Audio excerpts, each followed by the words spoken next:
We've all heard the name, right? St. Luke. But who was the person behind some of the most famous writings in all of history? Turns out he was so much more than just a name.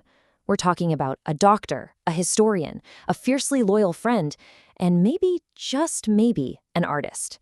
So let's dig in and really get to know the man. So yeah, who was this guy really? To figure that out, we're going to have to do a little detective work. We'll look at the clues he left in his own writing, what his friends said about him, and the traditions that have kept his story alive for, 2,000 years. Okay, so first and foremost, Luke was a writer, and I mean a masterful storyteller. His work is this epic two-part saga that basically gives us the foundation for how we understand the life of Jesus and the very beginning of the church. And these two books, they're like a perfect set. You've got the Gospel of Luke, which dives deep into the life and compassion of Jesus. Then you've got the Acts of the Apostles, which picks right up and shows how the early church's journey kind of mirrors Jesus' own. It's a really brilliant way to structure the story when you think about it. Luke's Gospel really is different. It's where we get some of the most famous stories about compassion. Think about the Good Samaritan or the Prodigal Son. You won't find those parables anywhere else.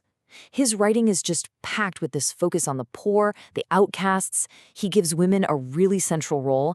And there's this powerful running theme that God's mercy is for everyone, no exceptions. And speaking of women having a central role, his focus on the Virgin Mary is totally unique. In fact, that famous Hail Mary prayer, the words come straight out of Luke's Gospel, from his telling of the Annunciation and Mary's visit to Elizabeth. He's the only one who gives us that kind of personal, first-hand account from her. But okay, Luke wasn't just a storyteller. He was a man of science, a real intellectual. And that background completely changed how he told his stories. It's a crucial piece of the puzzle. And his background tells us a lot. He was from Antioch. Now, you have to picture Antioch back then. It wasn't some small town. It was this bustling, cosmopolitan hub of culture, arts, and science, a real center of learning.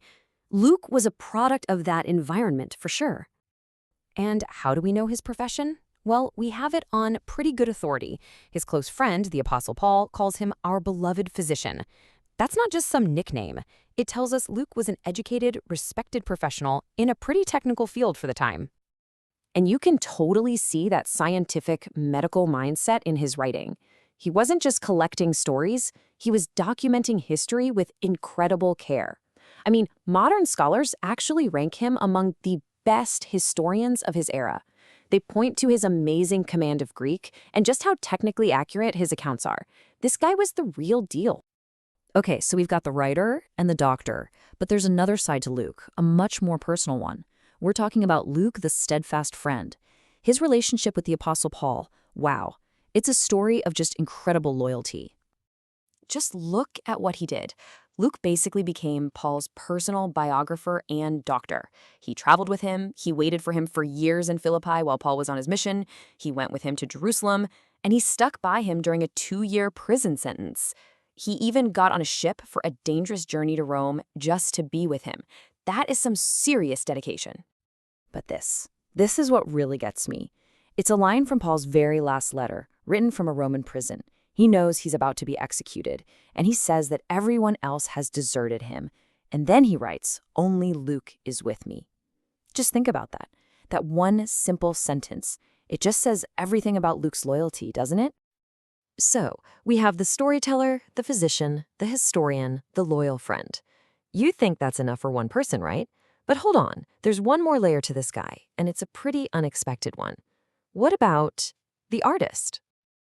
I know, it sounds like a lot for one person to be, right? A writer, a doctor, a historian, but there's this really old, really persistent tradition that adds another title to his resume. And this one, it had a huge impact on Christian art for centuries to come.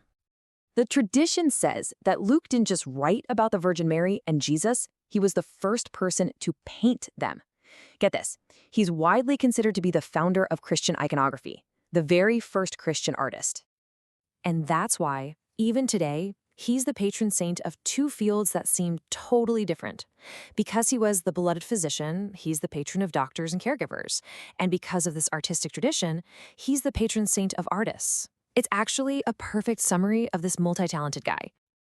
And this isn't just some vague old story. There's a real, tangible piece of this tradition you can still see today.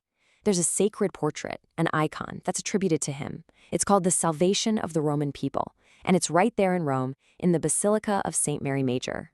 So, let's just end with a thought. How does knowing all this change things?